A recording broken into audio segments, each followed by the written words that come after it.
On today's edition of Sell Side Shorts, we're going to talk about choosing your professional team. As you, for most owners, especially founder owners, they'll really only go through one sale of their business in their lifetime. It's kind of the first time you've done something that's pretty complex, and most of the other people involved in it do it for a living day in and day out. So you want to make sure that you build a team around you that's super comfortable with the M&A process that can give you the support and advice that you need. And the major kind of members of that team are, an M&A attorney, and this is someone who that deals regularly with negotiating LOIs, negotiating purchase agreements, and getting deals done.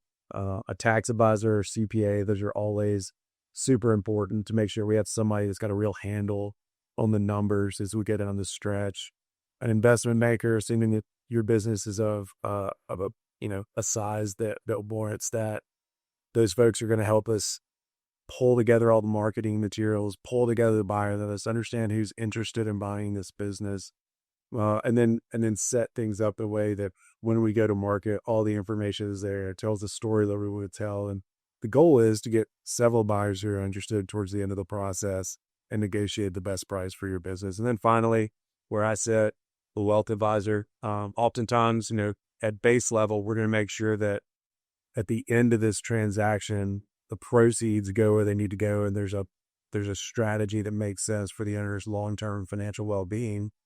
But oftentimes, as is the case with me, there are wealth advisors who specialize in this and really kind of understand the intricacies of the M&A process and walk with the owner along through that, and make sure that whatever financial or estate plan that we're developing, it supports this transaction, is flexible enough and adaptable enough to change as the facts on the ground and the actual M&A process change. Kind of big goals there. Who's going to negotiate, who's going to model, who's going to structure, and then who's going to plan for what happens after the sale.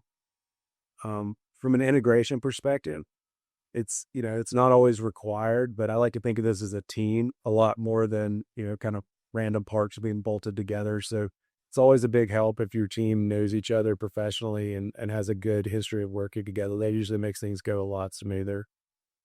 Finally, from a fee perspective, and this is kind of true across the board with people who might be on their M&A team, we want to make sure that their fees are aligned with your goals and incentives, so that they're incentivized to do the best work for you that they possibly can.